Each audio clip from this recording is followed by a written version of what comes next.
Where are we now and how are you feeling? We are at Eth Barcelona and I'm tired but feeling super happy and enthusiastic to see what comes out of it. How has your experience been so far? Do you have any favorite moments you can share? The experience has been incredible. A lot of people have been showing a lot of gratitude and showing a lot of enthusiasm as well. So yeah, it inspires me and makes me feel great. I would say that there's no any specific moment that has been super inspiring. But I have to say that I've been having great discussions in the philosophy fishbowls, philosophy sessions that we've been having. They've been really inspiring. And I'm just really glad and happy to see that people are willing to challenge thoughts and yeah, basically learn from each other.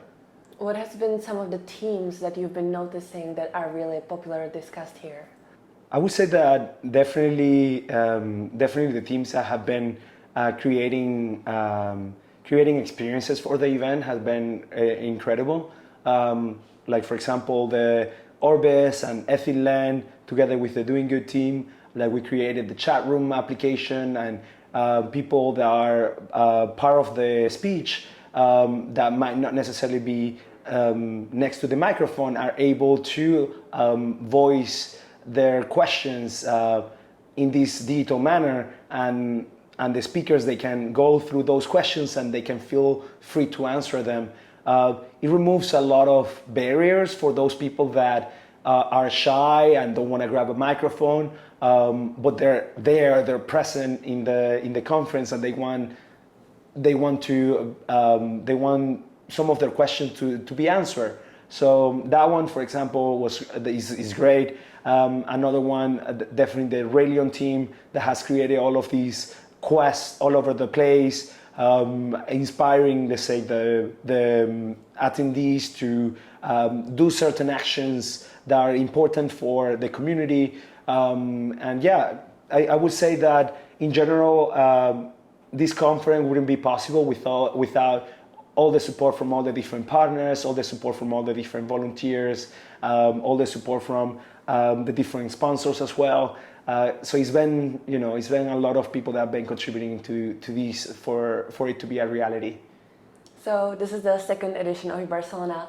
What were some of your reflections from first Eth Barcelona, and how is this edition different? We said that one of the major reflections that we had was that most of the content last year was like a very positive content, was focused more like on public goods, social impact, and trying to inspire a lot of people to do good in the world. While today the conference is different because we're also showing the dark side of humanity and showing like there's surveillance, there's invasion of privacy, there's also, let's say, countries or there's tyranny in some countries that are oppressing human beings for being activists or for expressing their opinions or just for being against the status quo. I wonder also, I think a big topic to me at least has been like inclusion and making sure that everybody has a seat at the table. I also know that the conference has been inviting students. Have you had a chance to speak to any students that are here, and do you know how their experience has been so far? It's been great. A lot of students have come to me and have expressed their gratitude, and it's really great to see that there's a lot of people that are enthusiastic about the space and that they're meeting some of the people that they admire, and for them it feels so unreal that a lot of the people that you might have as a hero, they are so reachable. They're humans, and that you can actually access their mind just by coming and asking some questions. And yeah, most of the people here in Eth Barcelona, they're here to share knowledge, and yeah, basically to elevate one another. And yeah, like I've been hearing it from a lot of people here that it's so friendly that you can just approach anyone. Like people are collaborating a lot. There's a lot of community spirit here.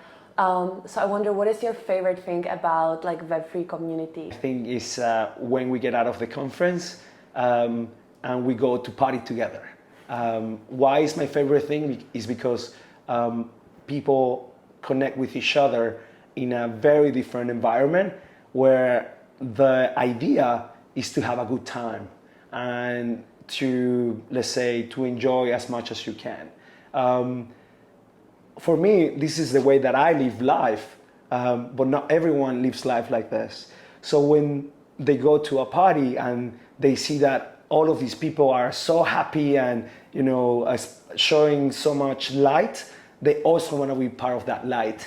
They also want to be part of it, and they want to enjoy, and they want to receive love, like, because they see us. They see how we are. They see that we're sharing love. They see that we're hugging each other. They see that we're helping each other all the time. They see that we're taking care of each other. For me, that's the most impactful time. Actually, just outside, when there's no intention of networking, there's no intention of chilling your project, but actually just connecting at the human level. That's so important, and we've had people here come and talk about the human level of that, because we are talking about redefining systems, but we need to start redefining human interaction as well, and how we see life to be able to redefine the systems, right? Totally. That's why I believe that rituals and ceremonies and all of these things that bring us together and that we create over time, and we do it repeatedly. That's the only way that we can actually create a cohesive culture that is always trying to improve. It always starts with the culture. That's great. Awesome. What can we expect from the last day at Eth Barcelona? Well, today there are going to be a lot of different speeches, keynotes, panels, and then at the end we're also going to have a philosophy discussion again. And yeah, we're actually going to do it at the beach.